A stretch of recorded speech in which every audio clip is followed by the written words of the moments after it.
Orrin Hatch, Utah Senator, to retire, opening path for Mitt Romney. Senator Orrin G. Hatch of Utah, the longest-serving Senate Republican, announced Tuesday that he will retire at the end of the year, rebuffing personal pleas from President Trump to seek an eighth term and paving the way for Mitt Romney, a critic of Mr. Trump's, to run for the seat.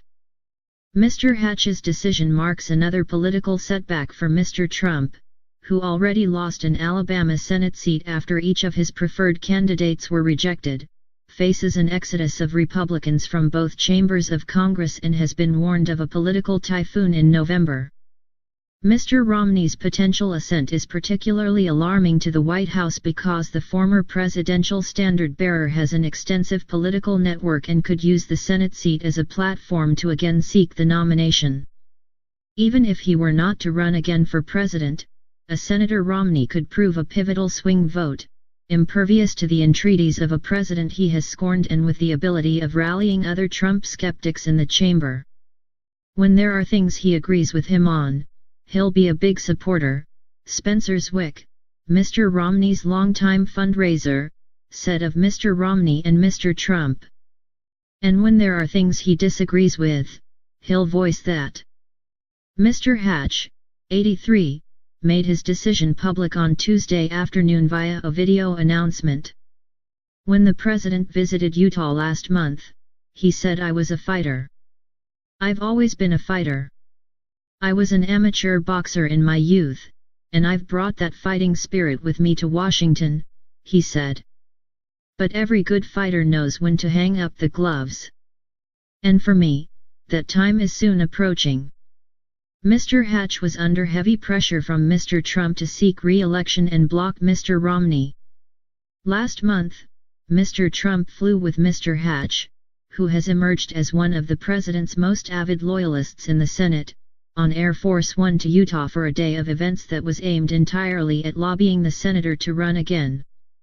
At the request of the senator, the president announced that he was vastly shrinking two of Utah's sprawling national monuments, reversing decisions made by Presidents Barack Obama and Bill Clinton. And Mr. Trump used a speech in Salt Lake City to say that he hoped Mr. Hatch would continue to serve your state and your country in the Senate for a very long time to come. Then on December 20, at a White House event celebrating passage of the sweeping tax cut that Mr. Hatch helped write, the president pulled him aside to again ask him to run. The senator lauded Mr. Trump at the event, calling him one heck of a leader. "We are going to make this the greatest presidency we have seen, not only in generations, but maybe ever," Mr. Hatch said. But the presidential intervention failed.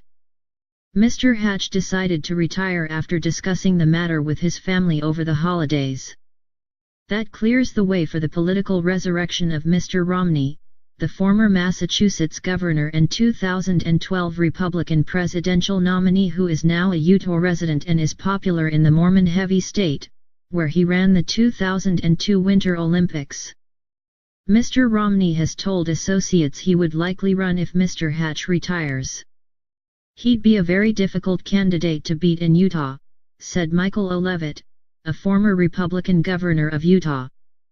Mr. Romney repeatedly assailed Mr. Trump during the 2016 campaign, calling him a fraud, and Mr. Trump returned the favor, stating that Mr. Romney choked like a dog in the 2012 race. The two had something of a rapprochement after the election when Mr. Romney was briefly considered as Secretary of State, but after Mr. Trump's equivocating statements that followed the racist and anti-Semitic violence in Charlottesville, Virginia, last summer, Mr. Romney regained his critical voice. Whether he intended to or not, what he communicated caused racists to rejoice, minorities to weep, and the vast heart of America to mourn, Mr. Romney wrote of Mr. Trump's statements. His apologists strained to explain that he didn't mean what we heard. But what we heard is now the reality. When it comes to Mr. Trump, Mr. Levitt said, he's not been reluctant to speak his mind, and I can't imagine he would change in the Senate. In a statement he posted on Facebook on Tuesday, Mr. Romney made no mention of his intentions, only saluting Mr. Hatch. As chairman of the Senate Finance and Judiciary Committees and as the longest-serving Republican senator in U.S. history, Senator Hatch has represented the interests of Utah with distinction and honor, he said. By Tuesday evening, Mr. Romney had updated his Twitter profile to change his location to Holiday, Utah, from Massachusetts. Mr. Romney intends to make his intentions known in a matter of weeks, according to an advisor who spoke on the condition of anonymity. His senior campaign team will include Mr. Zwick, Matt Waldrop, who had been running Mr. Romney's annual policy retreats, and his former chief of staff, Beth Myers. Mr. Zwick did not confirm Mr. Romney would enter the race, but said that of all the people who can run, Mitt will represent and honor the legacy of Senator Hatch more than anybody. Mr. Hatch, who briefly ran for president in 2000, amassed a distinguished record over his 4 decades in Washington and became a fixture in a Senate once noted for its bipartisanship. While considered an institution in his home state, Mr. Hatch was facing harsh poll numbers in Utah, where 75% of voters indicated in a survey last fall that they did not want him to run again. Mr. Hatch's decision comes just weeks after Mr. Trump signed the tax overhaul into law, a measure that the senator helped shepherd as chairman of the Finance Committee. The bill represented something of a capstone to Mr. Hatch's career, and Senator Mitch McConnell, Republican of Kentucky and the majority leader, even deemed it as such last month in what was seen as a subtle effort to usher his colleague to the exit. Mr. Romney was unaware of Mr. Hatch's decision and of late had been operating under the assumption that the senator would run again, not even bringing up the possibility of a campaign while skiing Monday with friends in Utah. That is in part because Mr. Hatch had privately told Mr. Romney he was not sure he was ready to leave a seat he has held since 1977, and White House officials did all they could to nudge him into another campaign. The president has had Mr. Romney on his mind. Over golf last year, Mr. Trump asked Senator Lindsey Graham, Republican of South Carolina, what he thought of the former Republican nominee. Mr. Graham said he praised Mr. Romney and predicted he would be a solid senator. As the president prodded Mr. Hatch to stay, voices in his home state were urging him to go. On Christmas Day, the Salt Lake Tribune named the senator Uten of the Year, but not for flattering reasons.